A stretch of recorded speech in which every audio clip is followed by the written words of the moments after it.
네, 한 주간의 정치권 이슈 짚어보겠습니다. 박태우 고려대 연구교수, 박창환 장한대 교수 두 분 나오셨습니다. 어서 오십시오.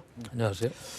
네, 올해 마지막 날인데 또 토요일이어가지고 오늘 또 촛불 집회가 또 열리고 있습니다. 요 근처에서 열리고 있는데 오늘이 10차네요, 박 교수님. 네. 10차 촛불 집회인데 오늘은 조금 친박 단체라고 할까요? 그 보수 단체 맞불 집회.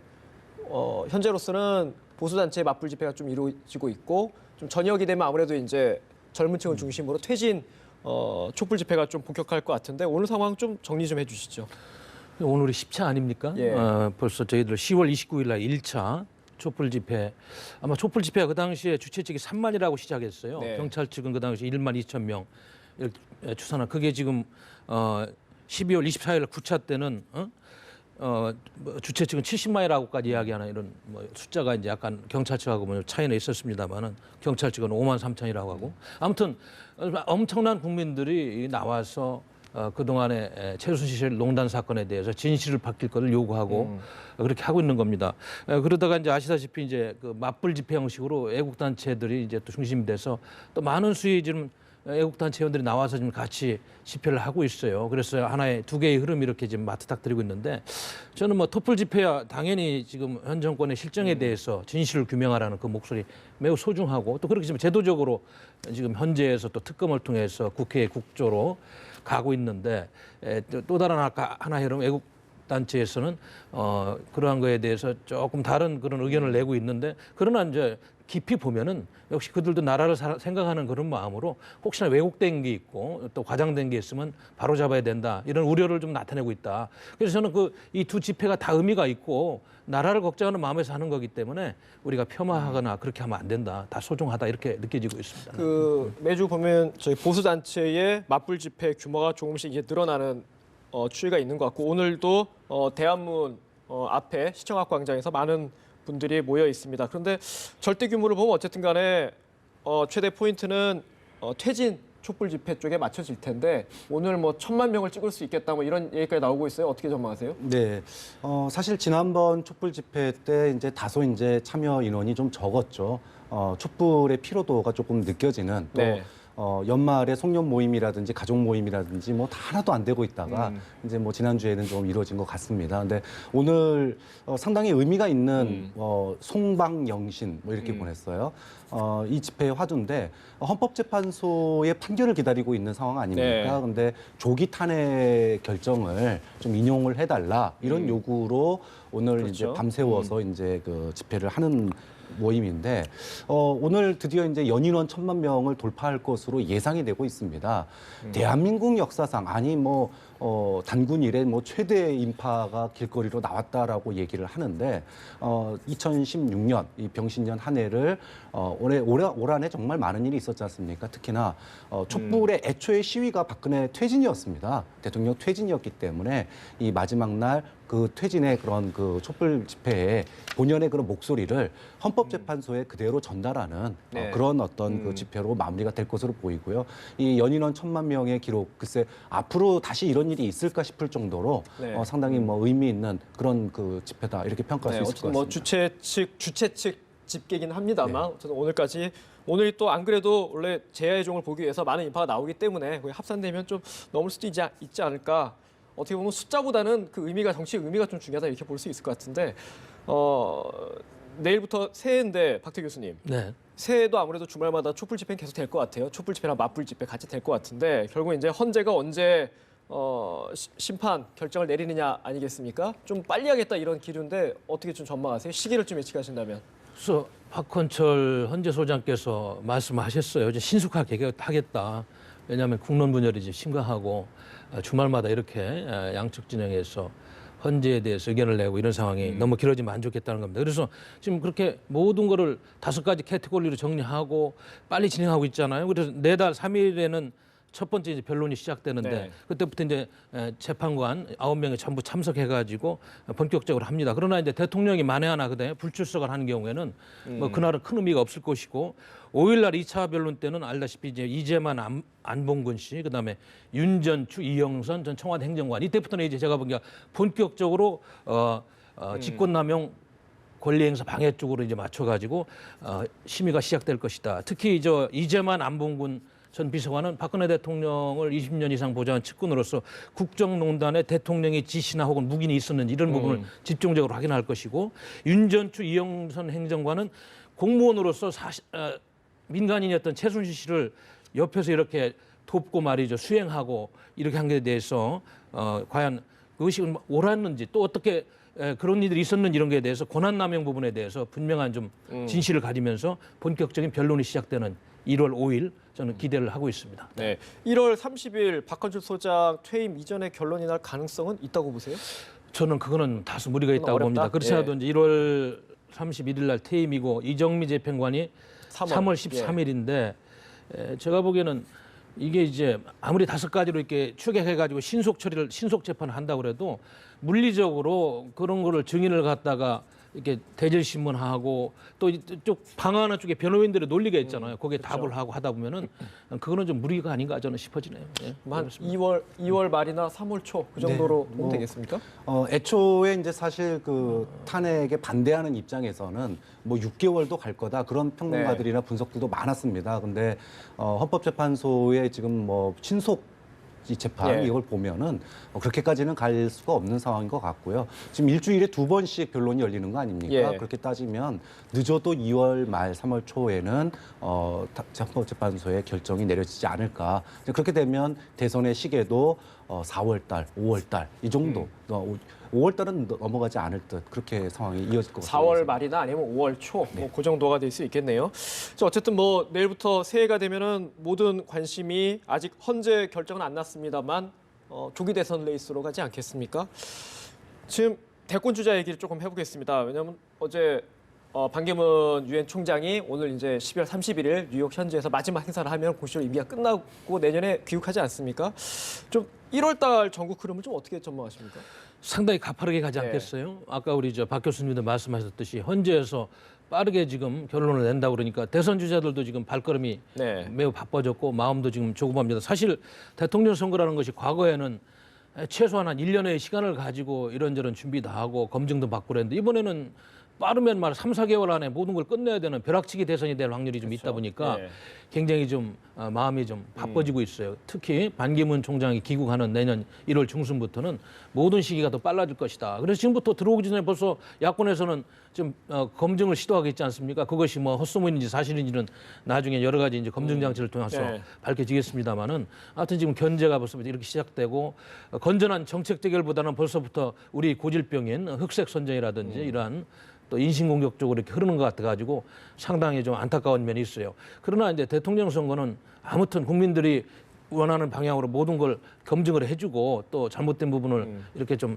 파헤쳐주는 그런 기능이 있기 때문에 우리가 좀 그런 면에서 한번 잘 볼 필요는 있다고 보여집니다. 이어서 반기문 총장의 검증을 견뎌낼 수 있을까요? 아까도 말씀하시는 거 보니까 자기는 공직 생활하면서 전혀 부끄러움이 없고 떳떳하다. 그건 사실이 없다고 그러니까 일단 그 부분을 믿어봐야 되지 않겠습니까? 네. 반기문 총장이 지금 이제 새해를 맞이하는데 좀 남다를 것 같아요. 정말 오라는 데가 많습니다. 보수개혁 신당에서도 오라 그러고 뭐 국민의당에서도 오라 그러고 개헌을 고리로 그림을 그리는 그 수많은 사람들도 반기문 전 총장을 염두에 두고 그림을 그리고 있어요. 그렇죠. 새누리당에서도 오라고 그렇죠. 하고. 좀 오라는 데가 정말 많습니다. 그러니까 민주당 빼놓고는 다 오라고 하고 있는 네. 상황인데 근데 정작 반기문 총장이 어디로 가겠다라고 얘기를 하지 않고 있어요. 네. 아마도 뭐 막판까지 이 고심을 하고 또 뭐라 그럴까요? 계속 에드벌런을 띄우면서 이 여론의 어떤 추이 이런 걸 지켜보면서 주가를 높일 대로 높인 다음에 신속하게 결정해서 대선이 짧다 보니까 신속한 결정과 그리고 어떤 검증의 최소화 이런 부분들을 염두에 두고 있지 않느냐 이렇게 생각이 드는데 반기문 총장이 이제 그럼 검증을 뭐 견뎌낼 수 있느냐 지금 뭐 박연차 씨 이야기도 나오고 있고 또 뭐 자녀 취업 문제 얘기도 나오고 있고 그러는데 과거에 이제 안철수 전 대표가 대선 출마 선언했을 때도 그런 얘기가 있었습니다. 과연 검증을 거칠 수 있겠느냐 이런 얘기들을 많이 했는데 지금 시국이 소위 그 비정상을 국민들이 촛불로서 깨고 이루어지는 대선이거든요. 만약에 본인의 어떤 그 과거에 결정적인 흠이 있는 사람이라면 감히 대선에 나올 수 있는 상황은 아니라고 봅니다. 그런 점에서 논란의 여지는 있을 수 있는 일들이 있겠지만 그렇게 뭐라 그럴까요? 그 대선을 중도에 뭐 그만둔다던가 낙마를 한다던가 이런 정도의 사안이 있다 그러면 본인이 아마 나서고 싶어도 못 나설 상황이 아닌가. 이제 그런 점에서 저는 그런 사유로 낙마는 쉽지 않을 것 같다. 근데 문제는 오히려 그거보다는 아까 이제 오라는 데는 많은데 갈 데가 마땅치 않은 것 이게 문제인 겁니다. 그러니까 국민들이 지금 원하는 새로운 리더십과 새로운 어떤 그 정치 지형 이거를 만들기에는 시간이 너무 짧다 보니까 오라는 데는 많은데 이거를 다 꿰어가지고 실로 다 꿰어가지고 가기에는 시간이 너무 짧다라는 게 오히려 지금 반기문 총장의 고민점이 아닌가 싶습니다. 개헌이 그 실을 꿰는 한 고리가 될 거다 이렇게 얘기를 하잖아요. 어제도 보면은 반기문 총장이 개헌에 대해서 좀 필요성을 적극적으로 얘기하는 것 같아요. 필요한 정도가 아니죠. 왜냐하면 뭐 일부 정치인들이 반대는 하고 있습니다만 지금 이렇게 최순실 사건으로 인해 게이트로 인해 가지고 나라가 홍역을 치르고 엄청난 국력의 낭비가 있는데 이러한 것들을 잘 추스려 가지고 제도권으로 흡수하는 노력 중에 가장 큰 것이 제가 보기엔 개헌입니다. 왜냐하면 국민들이 원하는 방향으로 제도를 좀 바꿔야 되지 않겠어요? 국민 주권주의도 좀 강화하고 국민 참여권도 참정권도 좀 강화하는 방향으로 개헌을 해서 대통령 후보들이 이걸 가지고 한번 논쟁을 할 필요가 있다고 봅니다. 왜냐하면 20대 국회의원 선거하고 맞물려 가지고 임기를 단축해서 또 하겠다는 후보들이 많이 나오는 걸 보면 그만큼 중요하다는 이야기예요. 그러나 이제 어떤 특정 후보는 뭐 임기가 단축하면서 할 필요가 있나 이런 이야기를 합니다만은 제가 보기에는 지금 엄청난 이런 촛불 민심 또 맞불 민심 여기에 숨어 있는 큰 역사의 명령은 우리가 이렇게 아픈 시간을 겪으면서 이거를 그냥 무의도식하고 결론도 없이 끝낼 수 있느냐 이 아픔을 정책적으로 제도권에서 잘 녹여내 가지고 개헌을 통해서 앞으로는 그런 실수를 하지 않는 틀을 만들자 이런 도도한 명령이 있는 거예요. 정치인들이 그걸 거부하면 안 된다는 것이 제 생각입니다. 그렇기 때문에 반드시 이번에 제왕적 대통령제를 견제할 수 있는 분권형 여러 가지 형태가 있습니다만은 그런 프레임워크로 이렇게 좀 전환하는 그런 노력들을 정치권이 하고 그래서 지금 국회에서도 개헌 특위를 만들어서 36명의 국회의원들이 시작을 하고 있는 거 아니겠어요? 저는 그동안에 뭐 개헌 특위 만들어서 논의가 다 끝나 있어요. 엄청난 자료들이 있습니다. 이제 합의만 하면 갈 수 있는 거고요. 국회에서 그걸 안 하면 정말로 가장 큰 직무유기다. 촛불 민심을 보면서 맞불 민심을 보면서 그거를 무시하는 정치권이 어떻게 정치를 하고 더군다나 국민의 민심을 보면서 정치를 한다 민주주의 국가에서 그거는 가장 큰 역사에 죄를 짓는 것이다. 저는 그런 생각을 해봅니다. 지금 말씀하시죠. 예. 촛불 민심에 거슬르는 거는 개헌이 아니라 지금 새누리당이죠. 네. 새누리당은 여전히 촛불 민심의 요구를 듣고 있지도 않습니다. 이 부분이고 개헌의 필요성에 대해서는 국민들도 많이 공감을 해요. 네. 근데 과연 대선 전에 개헌이 되겠느냐라고 하는 점에 있어서 지금 제1당이 민주당입니다. 네. 일부 정치 세력이 아니라 대한민국 국회의 제1당인 민주당이 개헌에 대해서 찬성하고 있지 않기 때문에 현실적으로 어려운 거고요. 또 하나는 과거의 개헌이 어떻게 됐는가를 보면은 87년 당시에는 국민의 다수가 우리가 직접 우리 손으로 대통령을 뽑고 싶다라고 하는 국민들의 일치된 목소리가 있었기 때문에 개헌이 가능했던 겁니다. 그 전에 개헌은 어땠습니까? 그 전에 개헌은 정치권, 특히 권력자들이 정치의 권력을 갖다가 연장하기 위한 개헌들만 있었을 뿐이거든요. 그런 점에서 개헌의 필요성은 인정되지만 현실적으로 지금 개헌이라고 하는 거에 대해서 일당을 제외하고 개헌을 요구하는 것들이 국민 눈에 어떻게 비춰질까라고 하는 점에서 대선 전에 개헌이 현실화되는 건 어렵다라고 보고요, 현실적으로요. 그러면 이제 이후에 즉 개헌을 약속을 하고 공약을 통해서 이후에 개헌하는 거는 네. 가능할 것 같습니다. 그거는 토론이 필요한 부분이고요. 국민들의 지금 이 개헌에 대한 그러니까 대통령 중심제의 문제가 많다라고 하는 거에 대해서 많은 국민들이 공감을 하고 있지만 그래서 어디로 가야 되느냐? 소위 뭐 이원 집정부제냐 아니면은 뭐 내각 또는 이제 분권형 대통령제냐 여러 가지 요구들이 있는데 그런 요구들에 대해서는 지금 단기간 내에 토론이 이루어지기는 쉽지가 않거든요. 그런 점에서 개헌 이야기가 국민들의 지금 변화에 대한 열망을 다 담을 수 있느냐? 다 담아야 되는데 가장 핵심적인 예를 들어 지금 개헌 얘기를 하면서도 정경유착 그다음에 뭐 부정 입학 여러 가지 지금 우리 국민들을 분노하게 했던 여러 가지 사안들이 이 개헌 속의 아젠다로 네. 녹아들기 위해서는 상당히 많은 토론과 논쟁이 필요하다고 봅니다. 자, 그런데 이 문제가 상당히 중요했어요. 지금 현재 우리 대한민국이 처해 있는 이 위기 상황, 도덕적인 위기, 경제 위기, 또 동북아에서의 냉전으로 인해서 남북 간의 위기 이런 걸 보면은 그 어느 때보다도 정치인들의 희생적인 그런 리더십이 필요하고요. 국가를 개조하는 그런 큰 틀이 전환이 없이는 5년 단임제 그냥 가지고 가가지고 과연 무슨 생산적인 정치가 나올지. 지금 많은 대통령 후보들이 제가 알기로는 90%는 얼마든지 합의가 가능하다는 거고, 심지어는 임기를 단축해가지고 20대 국회 때 동시선거까지 하면서 하자는 건데 왜 이 이상 좋은 기회가 어디 있어요? 개헌할 수 있는. 우리 역사에서 이렇게 좋은 기회가 있었습니까? 국민들이 왜 원하지 않습니까? 제가 알기로는 국민들도 대다수는 지금 찬성하는 걸로 알고 있는데.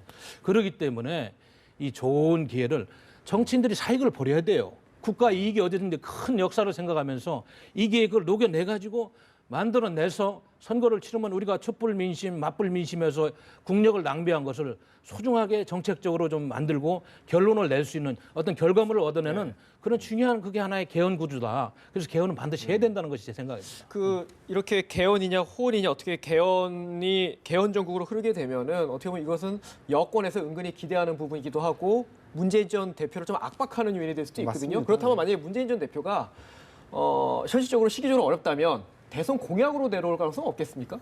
저는 대선 공약 안에는 들어갈 가능성이 있다고 봐요. 근데 당선되면 곧바로 하겠다. 네, 그렇죠. 이런 근데 식으로. 뭐 지난번에 이제 박근혜 대통령도 또 후보 시절에는 이후에 이제 당선되면은 개헌을 공론화 하겠다라고 얘기를 했지만 이제까지 약속 지킨 사람 아무도 없거든요. 보장을 할 수가 없다는 그렇죠. 거죠. 그런 측면에서 개헌이 쉽지 않다라고 저는 바라보는 거고요.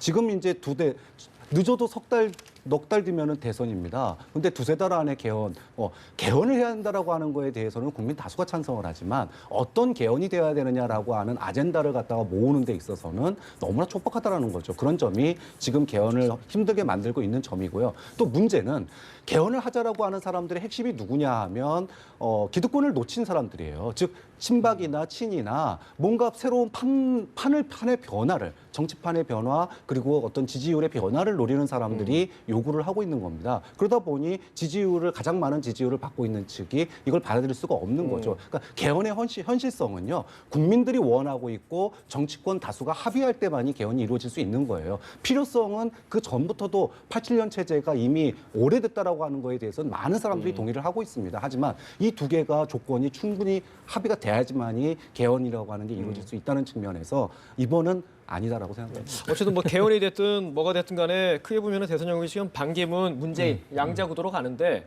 저희가 항상 양자 구도를 얘기하면 항상 그동안 몇 년 동안 얘기했던 인사가 안철수 전 대표입니다. 네. 캐스팅부터 얘기했는데 요즘에는 어떻게 보면 이재명 시장한테 좀 밀려가지고 좀 지지율도 답보에 있고 굉장히 곤혹스러운 입장인 것 같아요. 돌파구가 없겠습니까? 그래서 지금 제가 보니까 원내대표 경선에서 김성식 의원이 주승용 의원한테 패하고 지금 그렇죠. 예. 집거를 하고 있는 그런 상황입니다. 그러나 안철수 대표가 지금 호남을 기반으로 해서 정당의 그런 의석수를 확보하고 서울 수도권에서 일부를 확보한 이후에 지금 특별한 전략이 없어요. 그래서 그런지 이제 문화일보 엠브레인 신년 여론조사에서 보면은 진보 진영은 문재인 후보가 28.4, 이재명 후보가 15.2%, 안철수 씨가 3등으로 10.5%가 나와요. 어제 나온 조사죠? 예, 그렇습니다. 예. 보수 진영은 뭐 반기문, 유승민, 황교안 예. 이런 순인데 제가 보기에는 그래서 아마 안철수 씨도 여러 가지 고민을 하면서 지금 집권하고 있는데 개헌 문제도 내가 보면 안철수 씨도 입장이 좀 바뀐 것 같아요. 네. 해야 된다는 그런 입장으로. 그러나 이제 현 상황에서는 지금 이 지지율을 거꾸로 지금 역전시킬 수 있는 그런 특별한 카드는 없는 것 같아요. 네. 왜냐하면 세력도 좀 적죠. 지금 당내에서 입지도 좀 축소됐죠. 그래서 결국은 명분을 가지고 그런 담론을 만들어 가야 되는데 그래서 개헌 논의가 적극적으로 뛰어들고 있지 않나 이런 생각이 들고 그리고 지금 대선 후보들 중에서 대다수 후보들은 개헌을 하자고 그러는데 어떤 분들이 반대한다. 그것이 여론 아닙니까? 그 부분은 좀 한번 생각을 해봐야 될 것 같습니다. 보니까. 안철수 전 대표가 보통 이제 송구영신 되면은 가장 바쁜 게 정치인들인데 일정이 없습니다. 지금 연말 새해일까지 뭐 다른 뭐 중대 결심을 내놓은 거 아니냐 이런 전망도 나오는데 어떻게 보세요? 저는 안철수 대표의 지금 새로운 돌파구가 필요한 시점이고 변화가 필요한 시점이라고 봅니다.